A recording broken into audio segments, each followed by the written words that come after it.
बदलते भारत की शान।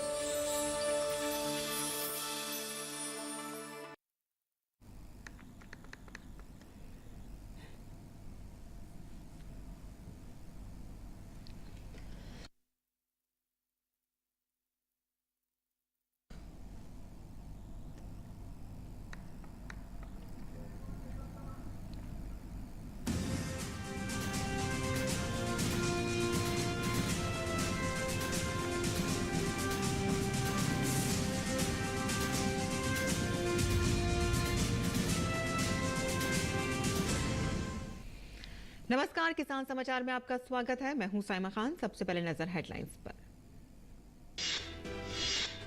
उड़ीसा में सागर परिक्रमा के 11वें चरण के कार्यक्रम का आयोजन 9 जनवरी 2024 तक जारी रहेगा कार्यक्रम। केंद्रीय मत्स्य पालन, पशुपालन और डेयरी मंत्री पुरुषोत्तम रुपाला की शिरकत। मछुआरा समुदाय के आर्थिक कल्याण में सुधार के सागर परिक्रमा का मकसद। खारे पानी वाले क्षेत्रों में दिया जाएगा झींगा पालन को बढ़ावा। झींगा पालन को लेकर हुई समीक्षा बैठक में मत्स्य पालन विभाग का फैसला। 25 जिलों को केंद्र में रखकर तैयार की जाएगी योजना। झींगा उत्पादन के लिए दिया जाएगा प्रशिक्षण।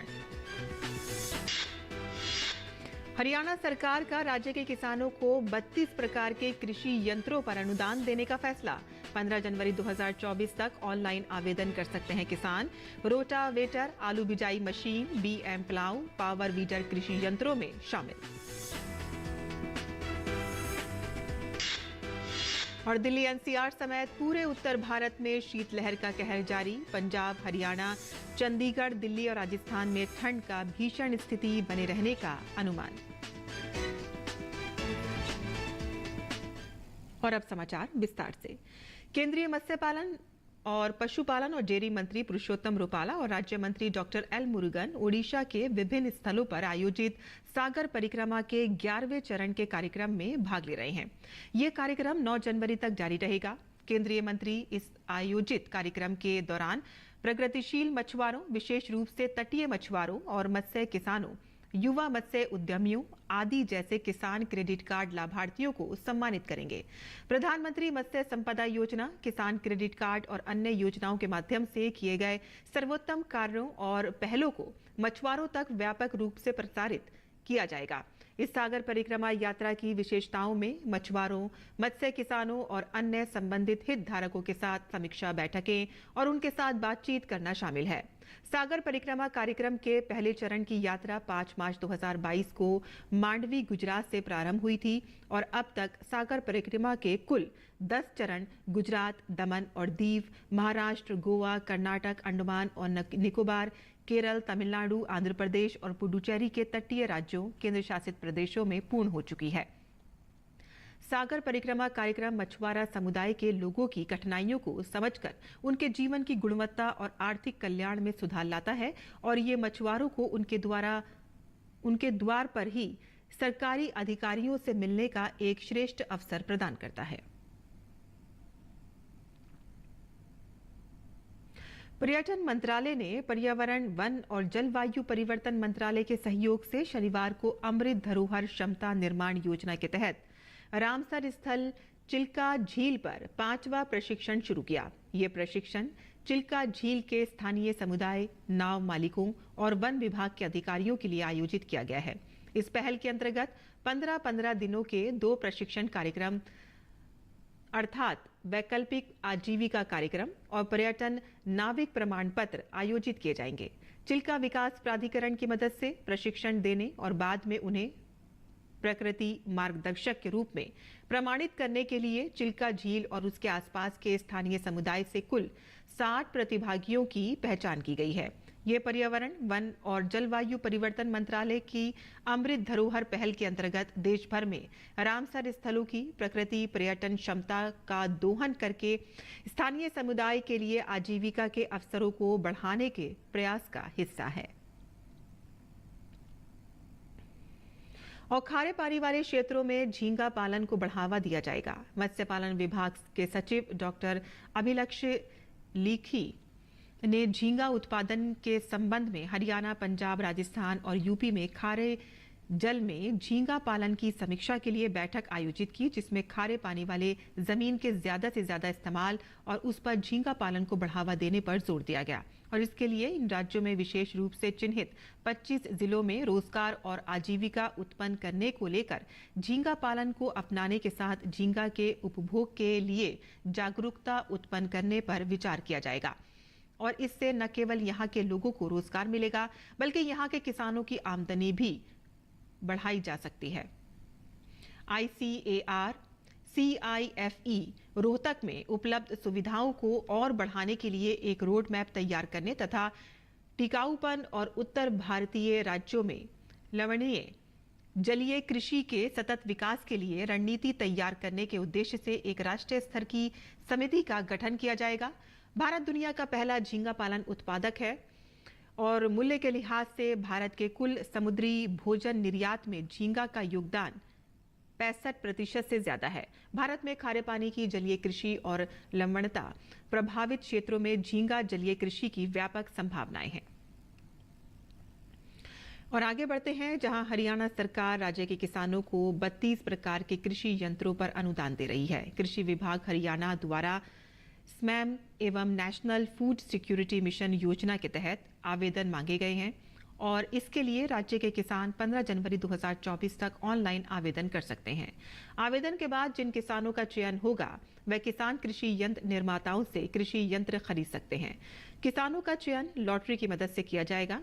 इन कृषि यंत्रों में रोटावेटर, आलू बिजाई मशीन, बैटरी, इलेक्ट्रिक, सौर संचालित power weeder, rider on self propelled multi tool bar, स्वचालित high clearance boom sprayer, high capacity chaff cutter और विद लोडर और चॉफ कटर, ट्रैक्टर चालित उर्वरक प्रसारक, ट्रैक्टर चालित hydraulic press straw baler, MB plough, subsoiler तथा tractor चालित power weeder के अतिरिक्त दूसरे कृषि यंत्रों को भी शामिल किया गया है।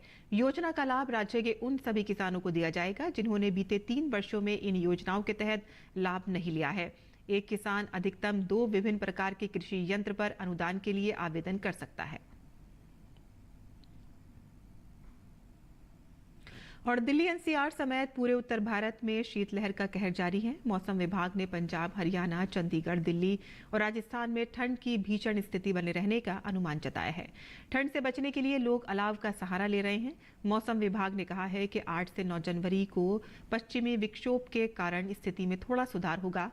पंजाब, हरियाणा, उत्तर प्रदेश, राजस्थान, हिमाचल प्रदेश, उत्तराखंड और उड़ीसा के कुछ हिस्सों में रात और सुबह के समय बहुत घना कोहरा छाया रहेगा और कई जगहों पर धुंध और कोहरे के चलते विजिबिलिटी काफी कम हो गई है।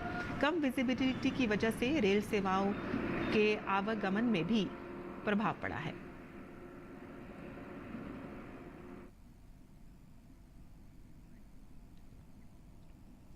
और शीतलहर को देखते हुए लखनऊ जिला प्रशासन ने कक्षा 8 तक के स्कूलों को 10 जनवरी तक बंद करने का आदेश दिया है। कक्षा 9वीं से 12वीं तक के लिए स्कूल सुबह 10 बजे दोपहर 3 बजे तक खुले रहेंगे।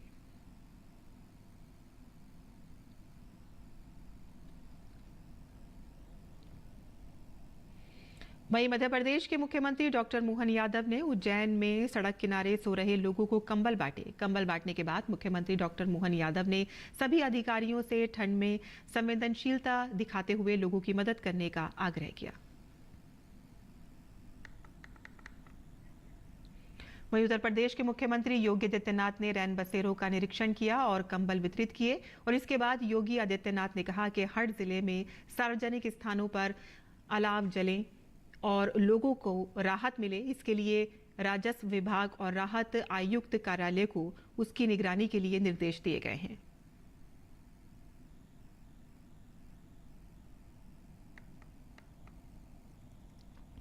राष्ट्रीय राजधानी में भी शीतलहर जारी है। दिल्ली NCR में न्यूनतम तापमान 8.4 डिग्री सेल्सियस रिकॉर्ड किया गया है, जिसकी वजह से ठिठुरन बनी हुई है। ठंड से बचने के लिए लोग रैन बसेरों का सहारा ले रहे हैं। और विकसित भारत संकल्प यात्रा के तहत झारखंड में कोडरमा के झुमरी और कर्मा पंचायत में विशेष कार्यक्रम का आयोजन किया गया। कार्यक्रम के दौरान मौजूद लोगों ने 2047 तक भारत को विकसित बनाने का संकल्प दोहराया। मोदी की गारंटी की गाड़ी कोडरमा के झुमरी और कर्मा पंचायत पहुंची तो लोगों ने उत्साहपूर्वक इसका स्वागत किया। कार्यक्रम में बतौर मुख्य अतिथि विधायक डॉक्टर नीरा यादव शामिल हुई। मौके पर विधायक ने कहा कि विकसित भारत संकल्प यात्रा से लोगों को काफी फायदा मिल रहा है। संकल्प यात्रा नहीं है, यहाँ हर पंचायत में लोगों का इतना ज्यादा उत्साह है और हमें लगता है कि विशेषकर महिलाओं का उत्साह काफी ज्यादा है, क्योंकि जितना स्कीम सेंट्रल के द्वारा चल रहा है उसका फायदा लोगों ने ले रखा है और जो नहीं हो पाया उसको भी लोग लेने की कोशिश कर रहे हैं। इस दौरान लोगों को एलईडी वैन के जरिए केंद्र सरकार की योजनाओं की जानकारी दी गई। कार्यक्रम में मौजूद लाभुकों के बीच लाखों रुपयों की परिसंपत्तियों का वितरण भी किया गया और कई लोगों को आयुष्मान भारत, उज्ज्वला समेत अन्य सरकारी योजनाओं से आच्छादित किया गया। सरकारी योजनाओं का लाभ ले रहे लोगों ने अपनी कहानी अपनी जुबानी पेश की। ये बहुत अच्छा से करेंगे सर और इसको अच्छा से चलाना है और इस कर्ज को अदा करना है हम लोग। उसमें बहुत अच्छा हमारा हुआ कि तुरंत मैं भरा और 10 दिन के अंदर मेरा अकाउंट में पैसा आ गया।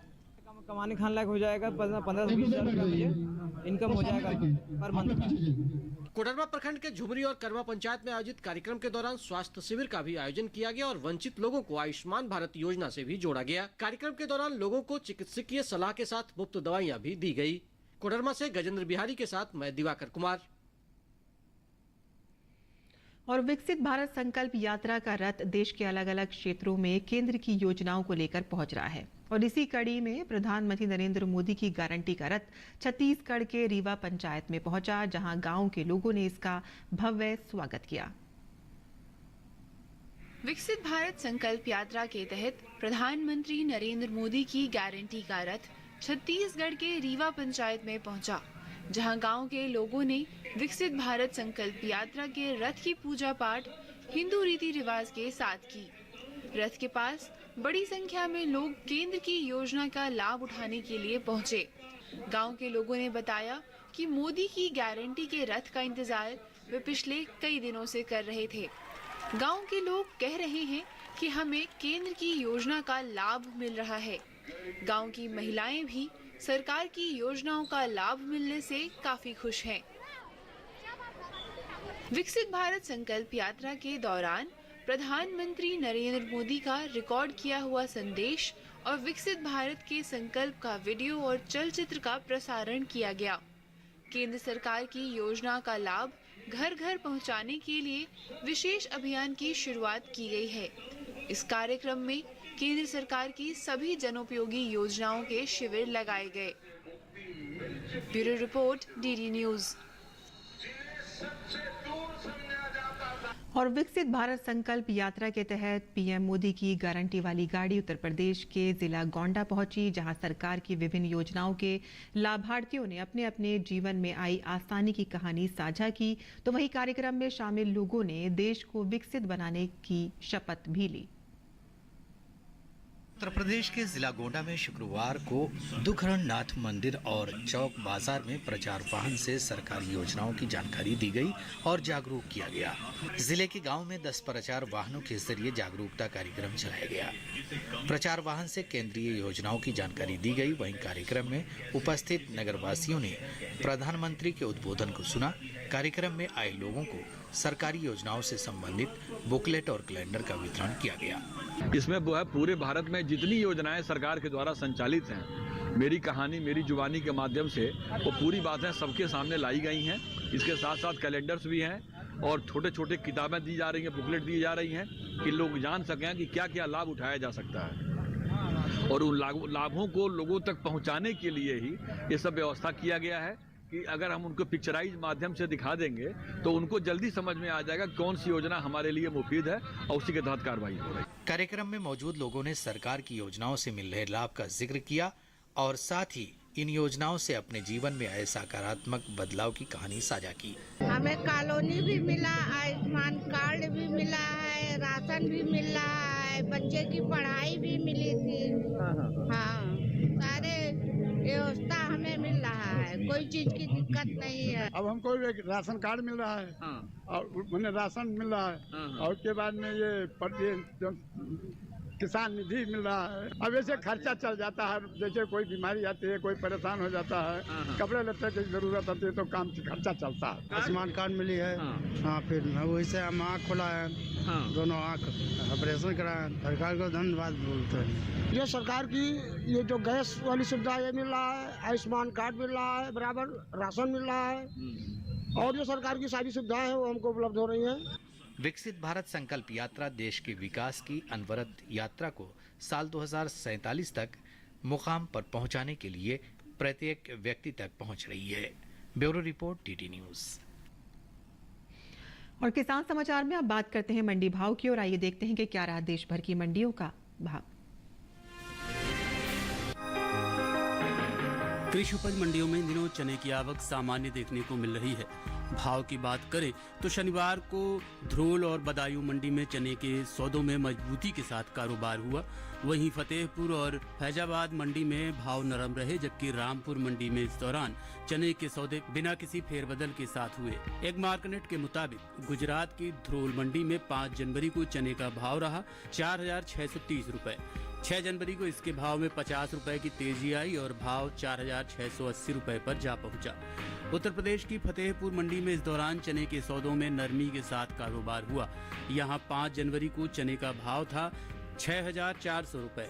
6 जनवरी को इसके सौदे 15 रुपए लुढ़क कर 6,385 रुपए पर हुए, जबकि राज्य की ही बदायूं मंडी में 5 जनवरी को चने का भाव रहा 6,300 रुपए। 6 जनवरी को इसके भाव में 25 रुपए का उठाव आया और भाव हो गया 6,325 रुपए। फैजाबाद मंडी में 5 जनवरी को चने का भाव था 6,480 रुपए। 6 जनवरी को इसके सौदों में 5 रुपए की नरमी आई और भाव 6,475 रुपए पर आ गया। हालांकि रामपुर मंडी में बीते 2 दिनों के दौरान चने के भाव स्थिर रहे। यहां 5 और 6 जनवरी को चना 6,450 रुपए पर बिका। घरेलू स्तर पर इस साल कुल दलहन की पैदावार अच्छी होने का अनुमान जताया गया है। कृषि मंत्रालय के तीसरे अग्रिम अनुमान के मुताबिक देश में साल 2022-23 के दौरान कुल दलहन की पैदावार 275,04,000 टन होने की उम्मीद है, जो पिछले साल के 273.02 लाख टन के उत्पादन की तुलना में 2.02 लाख टन अधिक है।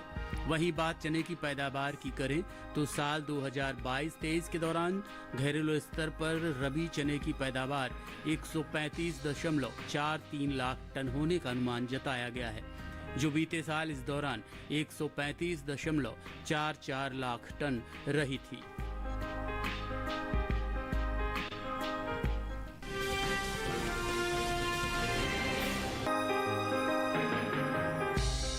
कृषि उपज मंडियों में इन दिनों ग्वार की आवक सुस्त बनी हुई है।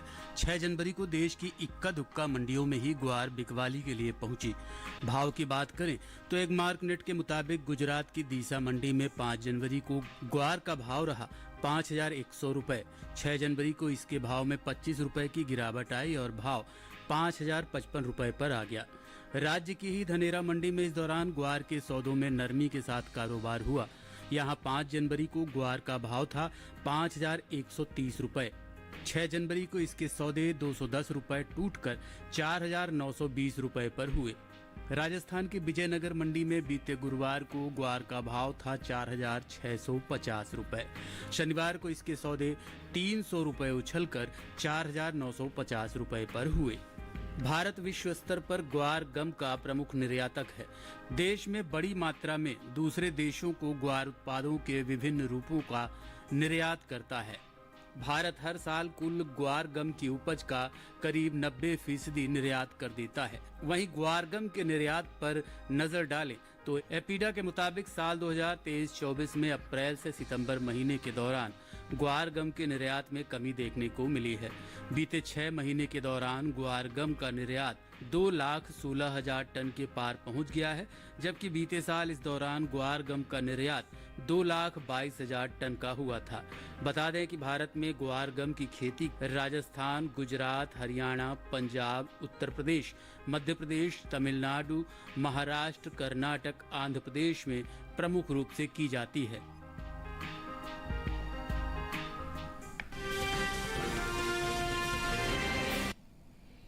और मंडी खबर के बाद अब बात करते हैं मौसमी खेती की। किसान इस मौसम में कैसे रखें अपनी खेती का ख्याल, आइए देखते हैं।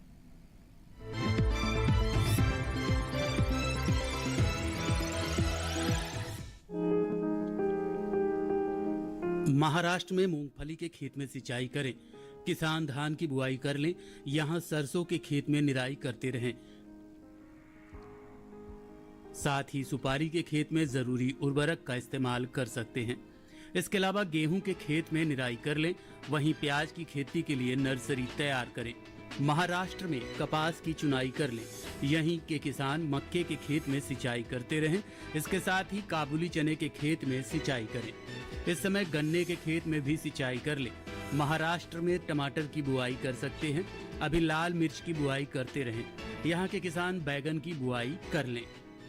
गुजरात में गन्ने की रोपाई करें, गन्ने के खेत से खरपतवार निकालें, गन्ने के खेत में जरूरी उर्वरक डालें। यहाँ भिंडी की तुड़ाई कर सकते हैं। किसान बैगन की तुड़ाई करते रहें, वहीं टमाटर की भी तुड़ाई कर लें। इसके साथ ही लाल मिर्च की तुड़ाई करें। गुजरात में आलू के खेत में जरूरी उर्वरक का इस्तेमाल कर सकते हैं। किसान लोबिया की कटाई करते रहें, यहीं अरहर की रोपाई कर लें। इसके अलावा काबुली चने की बुआई करें। अभी कद्दू की तुड़ाई कर सकते हैं। गुजरात में स्ट्रॉबेरी के बाग में जरूरी उर्वरक डालें। स्ट्रॉबेरी के खेत में सिंचाई करते रहें। वहां के किसान कपास की चुनाई कर सकते हैं।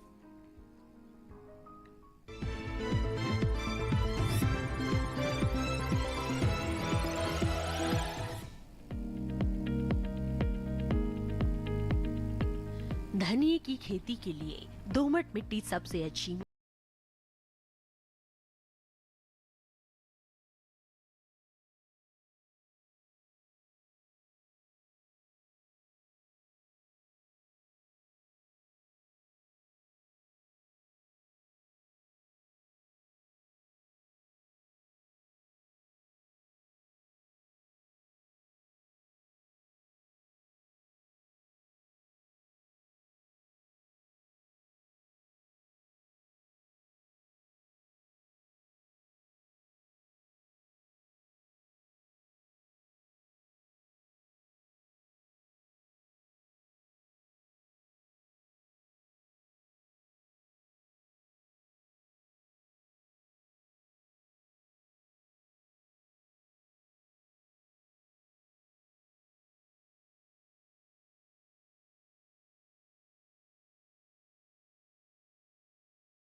भाषा में दहिया भी कहा जाता है। रोकथाम के लिए रोग अवरोधी प्रजातियां बोकर भी बीमारियों से बचा जा सकता है। फसल चक्र अपनाना भी बेहतर रहता है, लेकिन किसान इस बात का ध्यान रखे कि फसल में किसी भी तरह की दवा का छिड़काव करने से पहले कृषि विशेषज्ञों की सलाह जरूर ले। पूरी फसल होने पर पत्तियों की तुड़ाई सावधानी से करें। ध्यान रहे तोड़ते समय पत्तियां बर्बाद ना होने पाए। 1 हेक्टेयर जमीन से 125 से 140 क्विंटल तक हरी पत्तियां ली जा सकती है।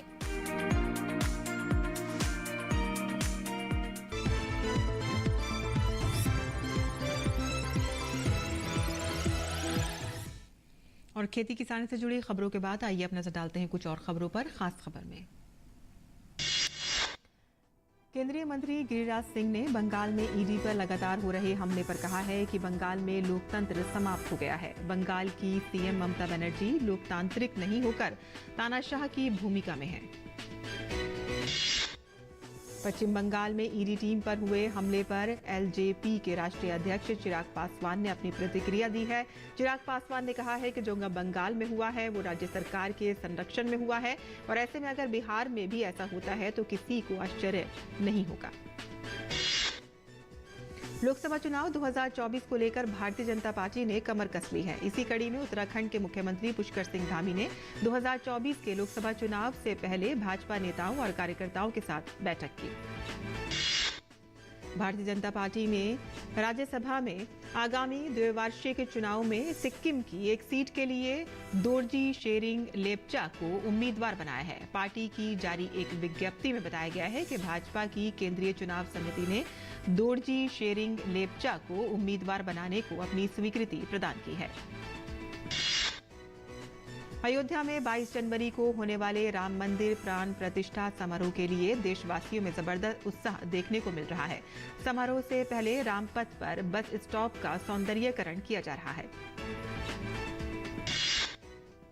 अयोध्या राम मंदिर निर्माण समिति के अध्यक्ष नृपेंद्र मिश्रा ने मंदिर में चल रहे निर्माण कार्य का निरीक्षण किया। निरीक्षण के बाद नृपेंद्र मिश्रा ने बताया है कि मंदिर मार्ग की तैयारी, मंदिर मार्ग पर लगे गेट, श्रद्धालुओं के लिए बनाई गई कैनोपी आदि का जायजा लिया। महत्वाकांक्षी आर्थिक लक्ष्यों के लिए मंच तैयार करते हुए 2 दिवसीय Tamil Nadu global investor meet 2024 Chennai में शुरू हुई। तमिलनाडु वैश्विक निवेशक सम्मेलन का लक्ष्य राज्य को 2030 तक 1 ट्रिलियन अर्थव्यवस्था तक पहुंचाने की दिशा में आगे बढ़ाना है। केंद्रीय स्वास्थ्य मंत्री मनसुख मांडविया ने कहा है कि देश में एमबीबीएस की सीटों में बढ़ोतरी हुई है। विगत 10 साल के दौरान एमबीबीएस सीटें बढ़कर 1,08,000 के पार हो गई हैं। एम्स नई दिल्ली के डॉक्टरों ने करीब 6 साल की बच्ची की दुर्लभ सर्जरी की है। डॉक्टरों का दावा है कि इस तकनीक के जरिए ये दुनिया की सबसे कम उम्र के बच्चे में हुई पहली सर्जरी है। इस तकनीक का नाम है कॉन्शियस सिडेशन टेक्निक। इस तकनीक के जरिए बिना बेहोश किए हुए बच्चे की सर्जरी की गई है। भारतीय वायुसेना ने पहली बार करगिल एयर स्ट्रिप पर सफलतापूर्वक नाइट लैंडिंग की है। वायुसेना ने यहां पर रात के समय करगिल एयर स्ट्रिप पर C-130J सुपर हरकुलिस विमान को लैंड करवाया है। भारतीय वायुसेना ने सोशल मीडिया प्लेटफॉर्म X पर वीडियो साझा कर जानकारी दी। देश और दुनिया से आने वाले सैलानियों के लिए गंगा में आकर्षण का प्रमुख केंद्र साइबेरियन पक्षियों का प्रयागराज पहुंचने का सिलसिला जारी है और प्राणी विज्ञान से जुड़े विशेषज्ञों का कहना है कि ठंड बढ़ने के साथ ही प्रवासी पक्षियों की संख्या और बढ़ेगी। गुजरात में अंतर्राष्ट्रीय पतंग महोत्सव का आगाज हुआ। राज्य के मुख्यमंत्री भूपेंद्र पटेल अहमदाबाद में आयोजित अंतर्राष्ट्रीय पतंग महोत्सव में शामिल हुए। केरल की सुचेता सतीश ने एक संगीत कार्यक्रम के दौरान सबसे अधिक भाषाओं में गाने का नया विश्व रिकॉर्ड बनाया है। ये उल्लेखनीय उपलब्धि दुबई, संयुक्त अरब अमीरात में भारतीय वाणिज्य दूतावास सभागार में हुई है। प्रतिभाशाली कलाकार ने अभूतपूर्व 140 भाषाओं में गीत की अद्भुत प्रस्तुति दी। और किसान समाचार में आज के लिए बस इतना ही। अनुमति दें। नमस्कार।